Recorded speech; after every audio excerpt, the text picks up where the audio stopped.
നമസ്കാരം. ഹലോ ഡോക്ടറിലേക്ക് മുഴുവൻ പ്രേക്ഷകർക്കും സ്വാഗതം.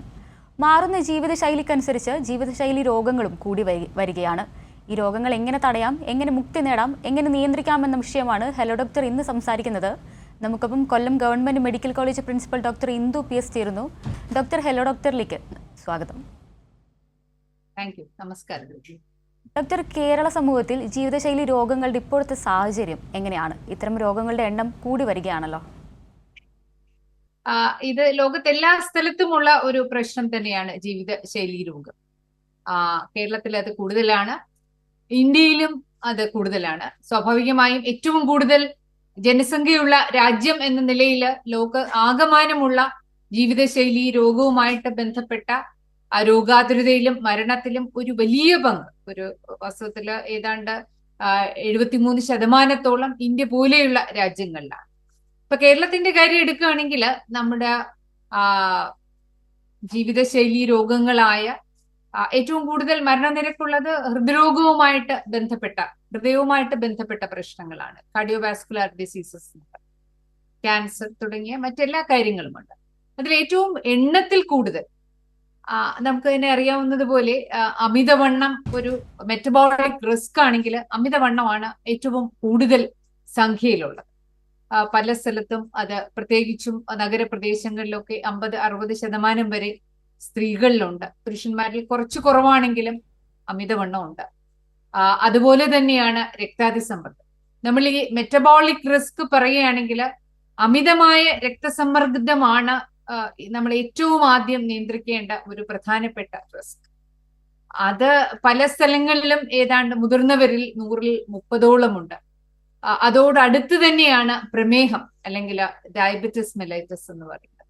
അതും ഒരു 25%, അതിന് തൊട്ട് മുകളിലോട്ടും ഉണ്ട് മുതിർന്നവരെ എടുക്കുകയാണെങ്കിൽ, പ്രായപൂർത്തിയായവരെ എടുക്കുകയാണ്.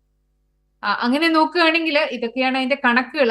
അപ്പൊ ഇന്ന് നമ്മൾ സംസാരിക്കേണ്ടത് ഇതിൽ നിന്നും സ്വാതന്ത്ര്യം നമ്മൾ പറയുമ്പോൾ ഒരു ദിവസം കൊണ്ട് നമുക്ക് തുടച്ചു നിൽക്കാൻ പറ്റാത്ത, അല്ലെങ്കിൽ അധികാര കൈമാറ്റം കുറെ നാളെടുത്ത് ആണത് നടന്നത്. സംഭവം കൈമാറിയത് ഒരു ദിവസമാണെങ്കിലും അതിന്റെ ഒരു പ്രക്രിയ വളരെ നീണ്ടതായിരുന്നല്ലോ. അതുപോലെ നമുക്ക് ഒരു വ്യക്തിതലത്തിൽ മാത്രമല്ല, വ്യക്തിപരമായി നമ്മൾ എടുക്കേണ്ട കാര്യങ്ങളും ഉണ്ട്. പക്ഷെ ഒരു സമൂഹം എന്ന നിലയിൽ നമ്മൾ ചെയ്യേണ്ട ഒരുപാട് കാര്യങ്ങളും ജീവിതശൈലി രോഗ നിയന്ത്രണത്തിലുണ്ട്.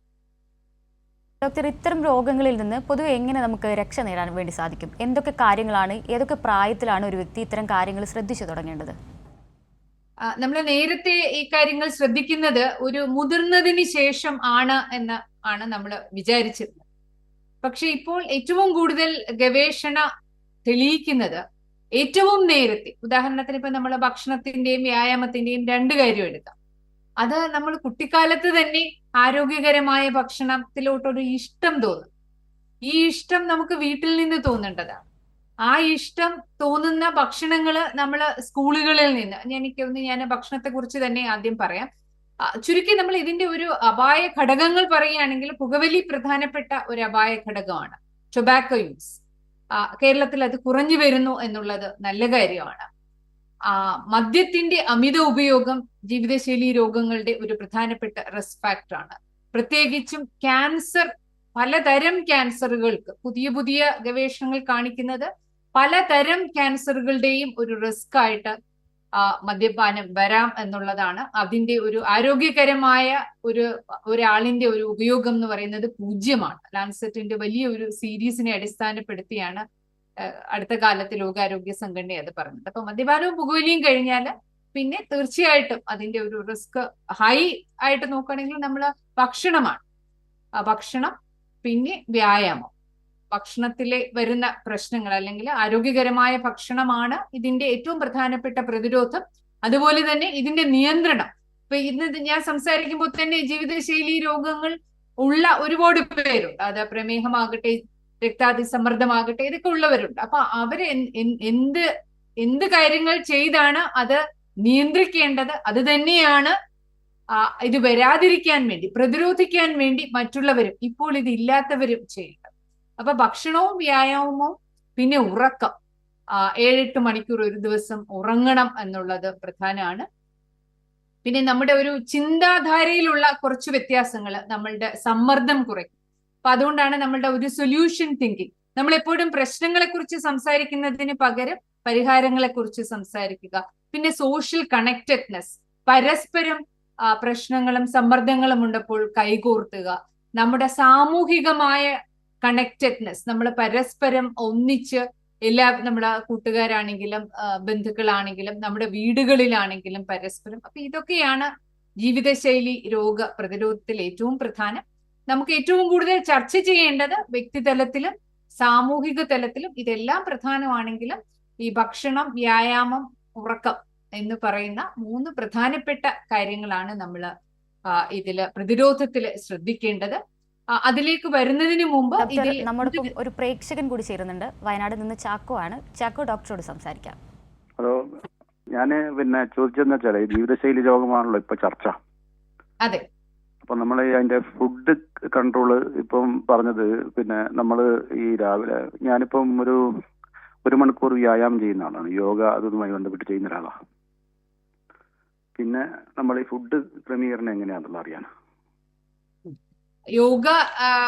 യോഗ നമുക്ക് മാനസിക ആരോഗ്യത്തിന് നല്ലതാണ്. അത് ഒരുതരം റിലാക്സേഷൻ ആണ്. കുറച്ച് ഒരു ശാരീരികമായിട്ടുള്ള ഒരു ഫ്ലെക്സിബിലിറ്റി എക്സസൈസും അതിനകത്ത് വരുന്നുണ്ട്. പക്ഷെ നമ്മൾ വ്യായാമം എന്ന് പറയുമ്പോൾ അദ്ദേഹം രാവിലെ ചെയ്യുന്നു എന്ന് പറഞ്ഞു. രാവിലെ വ്യായാമം ചെയ്യുന്നത് നല്ലതാണ്. പക്ഷെ നമ്മൾ ഒരുപാട് വയറ് നിറച്ച് കഴിക്കാതിരിക്കുകയും ഭക്ഷണം കഴിച്ച് കഴിഞ്ഞ് നടക്കുകയോ കുറച്ച് വ്യായാമം ചെയ്യുന്നതും, അല്ലെങ്കിൽ കുറച്ച് നടക്കുകയെങ്കിലും നമ്മൾ പറയുമല്ലോ, അത് ഇപ്പോ ഈ പ്രതിരോധത്തിന് വളരെ പ്രധാനമാണെന്നാണ് പുതിയ ഗവേഷണങ്ങൾ കാണിക്കുന്നത്. വ്യായാമം നമ്മൾ പറയുമ്പോൾ 2 തരത്തിലുണ്ട്. നടക്കുന്നത് വളരെ അത്യാവശ്യമാണ്. അതൊരു 30 മിനിറ്റ് ഒരു ദിവസം എല്ലാവരും നടക്കുന്നത് നല്ലതാണ്. കുട്ടികളാണെങ്കിൽ ഓടിക്കളിക്കണം. അതോടൊപ്പം തന്നെ പ്രധാനമാണ് വ്യായാമം മാത്രമല്ല നമുക്കുള്ള നടപ്പ് മാത്രമല്ല നമുക്ക് വേണ്ടുന്ന വ്യായാമം. അത് നടപ്പ്, ഡാൻസ്, നീന്തൽ, ഓട്ടം, ബാഡ്മിന്റൺ കളി, ഫുട്ബോൾ, ഇങ്ങനെയുള്ള എല്ലാ കളികളും വ്യായാമങ്ങളും നമ്മളെ ഒരു എയറോബിക് എക്സസൈസ് ആണ്. അത് ഹൃദയത്തിനും ഹൃദയാരോഗ്യത്തിനും ഒക്കെ വളരെ നല്ലതാണ്. അതുപോലെ തന്നെ പ്രധാനമാണ് നമ്മളുടെ സ്ട്രെങ്ത് ട്രെയിനിങ്, അനറോബിക്. നമുക്ക് മസിലുകളൊക്കെ, ഇപ്പൊ നമ്മൾ വലിയ ബോഡി ബിൽഡർമാരാകാൻ വേണ്ടിയല്ല, പക്ഷേ കുട്ടികളും ചെറുപ്പക്കാരും സ്ത്രീകളും പുരുഷന്മാരും ഏത് പ്രായത്തിലും 90 വയസ്സോ 95 വയസ്സോ ഉള്ളവര് വരെ കുറച്ച് സ്ട്രെങ്ത് ട്രെയിനിങ്, അത് നമ്മൾ ജിമ്മിൽ തന്നെ പോകണമെന്നില്ല. ജിമ്മിൽ പോകുന്നതും ആ ഒരു ട്രെയിനിങ് എടുക്കുന്നതും നല്ലതാണ്. നമുക്ക് യൂട്യൂബിലൊക്കെ ഒരുപാട് വീഡിയോകളുണ്ട്. അത് കുറച്ച് ഡംബൽ വെച്ചോ, അതല്ലെങ്കിൽ വീട്ടിൽ തന്നെ നമ്മുടെ കുപ്പികളിൽ വെള്ളം വെച്ചോ, അല്ലെങ്കിൽ നമ്മൾ ഈ പുഷപ്പ് എടുക്കുമല്ലോ, പുഷപ്പ് എടുക്കുന്നതും ഒരു സ്ട്രെങ്ത് ട്രെയിനിങ് ആണ്. കാരണം നമ്മുടെ ശരീരത്തിന്റെ ഭാരം തന്നെയാണ് അതില് വെയിറ്റ് ആയിട്ട് വരുന്നത്. അപ്പൊ അത്തരത്തില് നമ്മുടെ ശരീരത്തിൽ നമ്മുടെ പലരുടെയും, പ്രത്യേകിച്ചും കേരളത്തിന്റെ ആരോഗ്യത്തെ കുറിച്ചിട്ടാണ് പറഞ്ഞു തുടങ്ങിയത്, നമ്മളുടെയൊക്കെ കൈകൾ വളരെ സോഫ്റ്റും, പ്രത്യേകിച്ചും സ്ത്രീകളും കുട്ടികളൊക്കെ കുറെ ഫാറ്റ് ആണ്, കൊഴുപ്പാണ്. നമ്മൾ കയ്യിൽ തൊട്ട് നോക്കിയാൽ അറിയാം. പക്ഷെ അത് മസിൽ ആയിട്ട് വരണം. അപ്പൊ അത് നമ്മളുടെ കുട്ടികളും ഒരുപാട് നേരം ഇരുന്ന്, വീട്ടിലെ കമ്പ്യൂട്ടറും ടിവിയും കളിയും, ഇരുന്നുള്ള കളികൾ, ഇപ്പൊ ഞാൻ നേരത്തെ പറഞ്ഞു പുകവലി വളരെ നിർത്തുന്നത് വളരെ പ്രധാനമാണ്. ഒരുപാട് നേരം ഇരിക്കുന്നത് ഇപ്പൊ പുകവലിക്കുന്നത് പോലെ തന്നെ റിസ്ക് ആണ്. അപ്പൊ നമ്മൾ ഒരുപാട് നേരം ഇരുന്ന് ജോലി ചെയ്യുന്നവർ ഇടയ്ക്ക് എണീറ്റ് നടക്കുക. അതുപോലെ തന്നെ ഈ സ്ട്രെങ്ത് ട്രെയിനിങ്, അപ്പൊ അങ്ങ് യോഗ ചെയ്യുന്നു എന്ന് പറഞ്ഞു.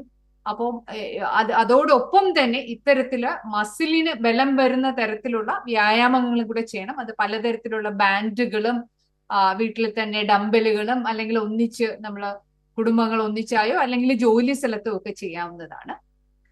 പിന്നെ ഭക്ഷണത്തെ കുറിച്ച് പറഞ്ഞു. ഭക്ഷണത്തില് നമ്മൾ വരുത്തേണ്ട ഏറ്റവും ആരോഗ്യകരമായ ഒരു കാര്യം, നമ്മൾ പൊതുവിൽ കേരളത്തിൽ കഴിക്കുന്ന ധാന്യങ്ങൾ കൂടുതലാണ്, പച്ചക്കറികൾ കുറവാണ്. ഇത് ഏതാണ്ട് 70% കൂടുതൽ, 73% പ്രമേഹവും ഭക്ഷണത്തിലെ ചില മാറ്റങ്ങളിൽ കൂടി മാറും എന്നുള്ളതാണ് നേച്ചറിൽ പബ്ലിഷ് ചെയ്തിട്ടുള്ള ഒരു വലിയ പഠനം പറയുന്നു. അത് ലോകത്തെ ഏറ്റവും കൂടുതൽ ഡേറ്റാബേസ് ഉള്ള ഒരു പഠനം കൂടിയാണ്. അതിൽ പ്രധാനപ്പെട്ട ഒരു കാര്യം, നമ്മൾ ഈ പച്ചക്കറികളുടെയും അളവ് കൂട്ടുക എന്നുള്ളതാണ്. അപ്പം ഇതില് ശ്രീ ചാക്കോ യോഗ ചെയ്യുന്നുണ്ട്, പിന്നെ ഭക്ഷണത്തിൽ എന്തൊക്കെ മാറ്റം വരുത്തണം എന്നുള്ളതാണ് ചോദിച്ചത്.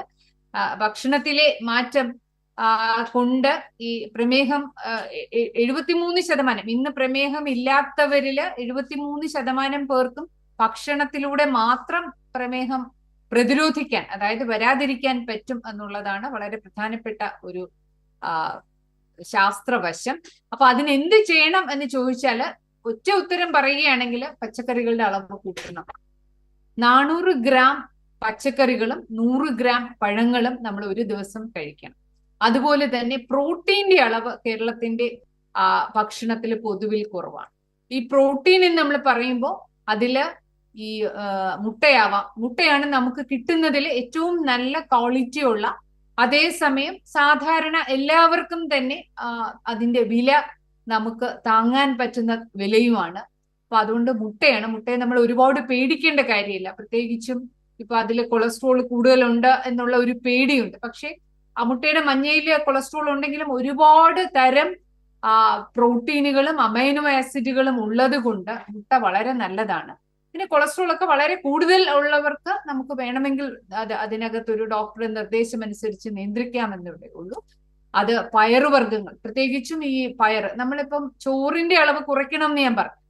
ഈ ചോറിന്റെ അളവ് കുറയ്ക്കണമെന്ന് നമ്മൾ എത്ര പറഞ്ഞാലും വീണ്ടും വീണ്ടും നമ്മൾ എവിടെ നോക്കിയാലും നമ്മളുടെ പ്ലേറ്റുകളില് ഈ ചോറെന്ന് ഞാൻ പറയുന്നത് ചോറ് മാത്രമല്ല, ഈ മൈ ഷുഗർ ക്ലിനിക് എന്ന് പറഞ്ഞിട്ട് ഒരു ഡോക്ടർ അരുൺ തോമസിന്റെ ഒക്കെ ഒരു ക്യാമ്പയിനിൽ ഞാൻ അവർ കേട്ട ഒരു കാര്യം, അവര് വേവിച്ച പഞ്ചസാരയാണ് ചോറെന്ന് പറയുന്നത് ഞാൻ കേട്ടു. അപ്പൊ അതില് നമ്മൾ ചോറിനെ ഒഴിവാക്കണം എന്നല്ല, ചുമന്ന ചോറാണ് നല്ലത്.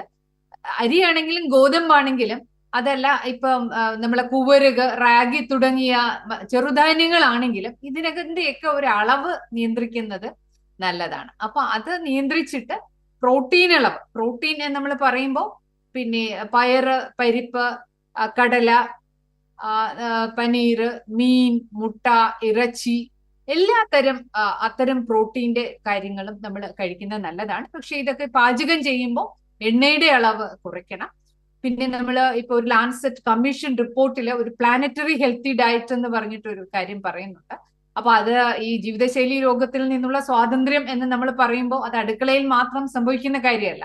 നമ്മളുടെ ലോകം മൊത്തമുള്ള അതൊരു ക്ലൈമറ്റ്, നമ്മുടെ കാലാവസ്ഥാ വ്യതിയാനവുമായിട്ട് ബന്ധപ്പെട്ട് കൂടിയുള്ള ഒരു കാര്യമാണ്. നമ്മളുടെ ഫുഡ് സിസ്റ്റംസ്, അതിൽ വരുത്തേണ്ട ഒരു മാറ്റം എന്ന് പറയുന്നത് ഏതാണ്ട് 67% ഈ പച്ചക്കറികളുടെയും പഴങ്ങളുടെയും നട്ട്സ്, നമ്മളുടെ ഈ മറ്റ് അണ്ടിപ്പരിപ്പ്, കപ്പലണ്ടി തുടങ്ങിയ അതുപോലെയുള്ള, കപ്പലണ്ടി നമുക്ക് വളരെ സാധാരണമായിട്ട് കിട്ടുന്ന ഒരു കാര്യമാണ്. അപ്പൊ അതൊക്കെ കുറച്ചുകൂടി ഭക്ഷണത്തിൽ കൂട്ടേണ്ട ഒരു കാര്യമാണ്.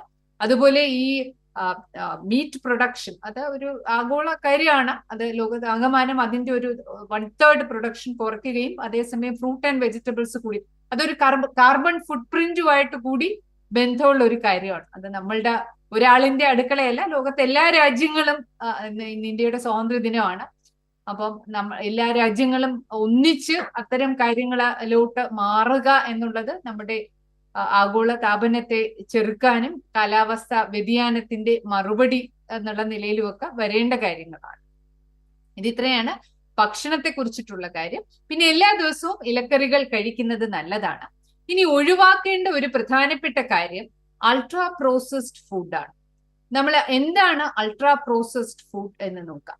ലോകത്തെ പല രാജ്യങ്ങളിലും, ഉദാഹരണത്തിന് പല ലാറ്റിൻ അമേരിക്കൻ രാജ്യങ്ങളും മെക്സിക്കോയിലും ഒക്കെ ജീവിതശൈലി രോഗ പ്രതിരോധത്തില് പ്രധാനപ്പെട്ട ഒരു ചുവടുവയ്പായിട്ട് വന്നിരിക്കുന്നത് ഈ അൾട്രാ പ്രോസസ്ഡ് ഫുഡിന്റെ നിയമപരമായ നിയന്ത്രണമാണ്. അൾട്രാ പ്രോസസ്ഡ് ഫുഡ് എന്താണെന്ന് വെച്ചാൽ, നമ്മളിപ്പം ചോറ്, ഇങ്ങനെ നമ്മൾ ചപ്പാത്തി, ഇങ്ങനെ നമ്മൾ വീട്ടിൽ ഉണ്ടാക്കുന്ന അപ്പം, ഇടിയപ്പം, ഇങ്ങനെയുള്ള കാര്യങ്ങളെല്ലാം നമ്മൾ ഉണ്ടാക്കിയാൽ ഒരു ദിവസം കഴിയുമ്പോൾ അല്ലെങ്കിൽ അത് പെട്ടെന്ന് കേടാവും. നമ്മൾ അത്യാവശ്യം കുറച്ച് ദിവസം ഫ്രിഡ്ജ് വെക്കും. അതേസമയം വ്യാവസായിക അടിസ്ഥാനത്തിൽ ഉൽപ്പാദിപ്പിക്കപ്പെടുന്ന ബിസ്ക്കറ്റ്, ബ്രെഡ്, കുക്കീസ്, ചോക്ലേറ്റുകൾ, ഇങ്ങനെയുള്ള പല ഭക്ഷണങ്ങളും അല്ലെങ്കിൽ നമ്മുടെ കടകളിലൊക്കെ വളരെ സുലഭമായിട്ട് ലഭ്യമാകുന്ന ഷെൽഫ് ലൈഫ് കൂടുതൽ, അതായത് നമ്മൾ വീട്ടിൽ കൊണ്ട് വാങ്ങി വെച്ചാൽ കുറേ ദിവസം ഇരിക്കുന്ന, നമ്മൾ കടയിൽ നിന്ന് വ്യാവസായിക അടിസ്ഥാനത്തിൽ ഉൽപ്പാദിപ്പിച്ച് നമ്മൾ പാക്കറ്റുകളിൽ വാങ്ങുന്ന ഭക്ഷണം, ഇതിന്റെ നിയന്ത്രണമാണ് കേരളത്തിലും ഇന്ത്യയിലും വരേണ്ട വളരെ പ്രധാനപ്പെട്ട ഒരു കാര്യം.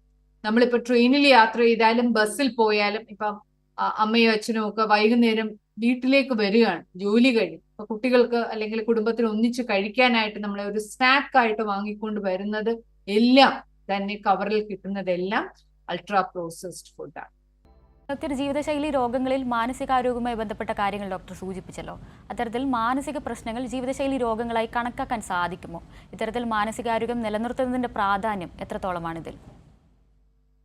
മാനസികാരോഗ്യവുമായിട്ട് ബന്ധപ്പെട്ട കാര്യങ്ങളും ലോകാരോഗ്യ സംഘടന വാസ്തവത്തില് ജീവിതശൈലിയുമായിട്ട് ബന്ധപ്പെട്ട ഇതിന്റെ കൂട്ടത്തിൽ തന്നെയാണ്. ഇപ്പൊ കേരളത്തില് ഭരണപരമായിട്ട് അത് നോൺ കമ്മ്യൂണിക്കബിൾ ഡിസീസിന് ഒരു പ്രോഗ്രാമും മെന്റൽ ഹെൽത്തിന് വേറൊരു പ്രോഗ്രാമും പോകുന്നുണ്ട്.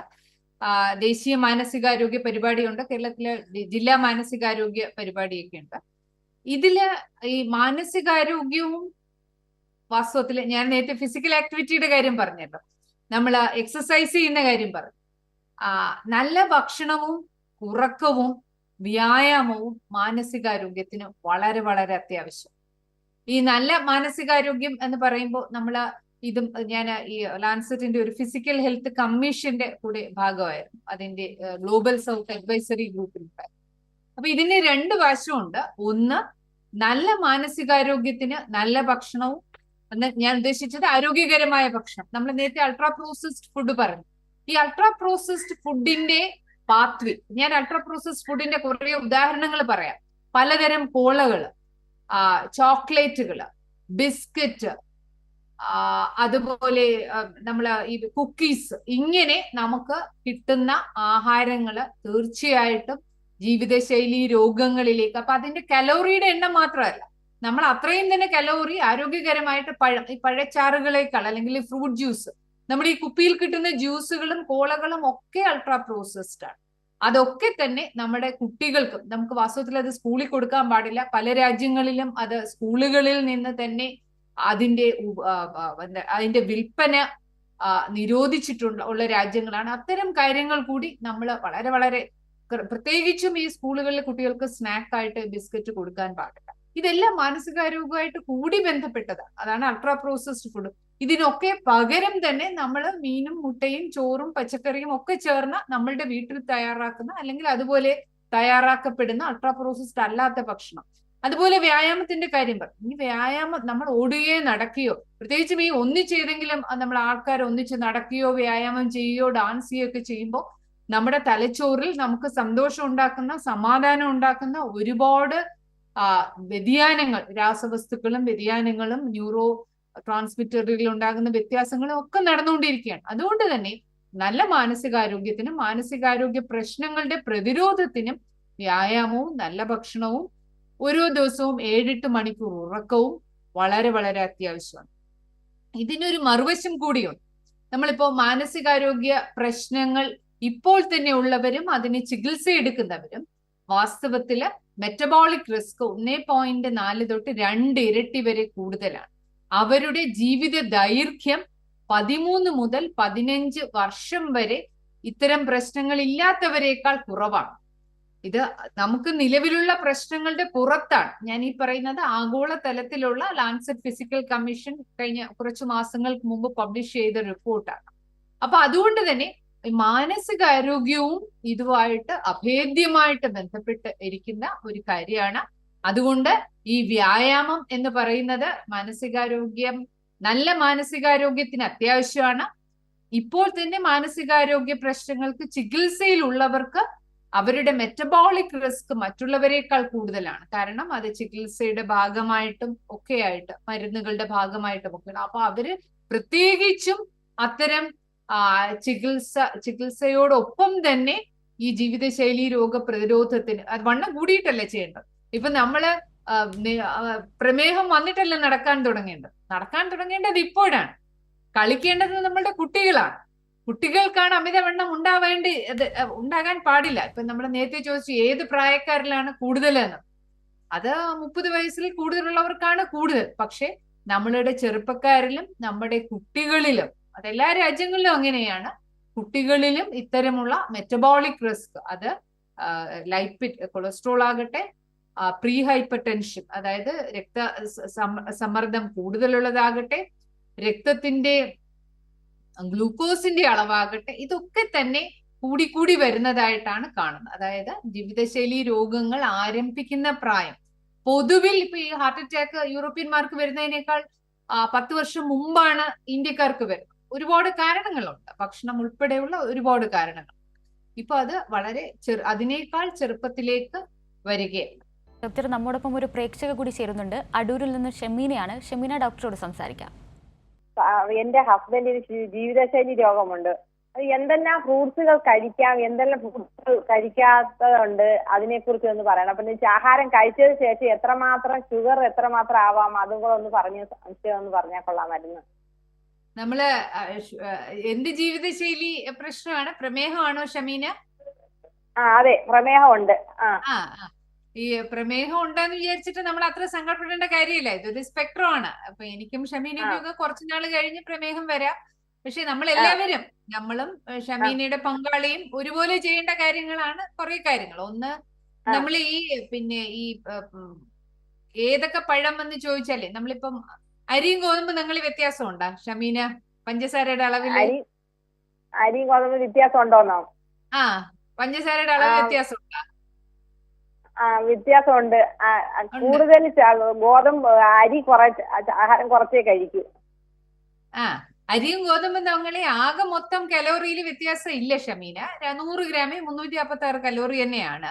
പക്ഷെ വ്യത്യാസം എന്ന് വെച്ചാൽ ഗോതമ്പ് കഴിച്ചാൽ കുറച്ചുകൂടെ പതുക്കെയാണ് വരുന്നത്. നമ്മൾ അതിന് ഗ്ലൈസിമിക് ഇൻഡെക്സ് എന്ന് പറയും. അപ്പൊ നമുക്ക് വേണ്ടത് ഇപ്പൊ ഗ്ലൂക്കോസ് കലക്കിയാൽ പെട്ടെന്ന് ശരീരത്തിലെത്തും, അത് നമുക്ക് വേണ്ട.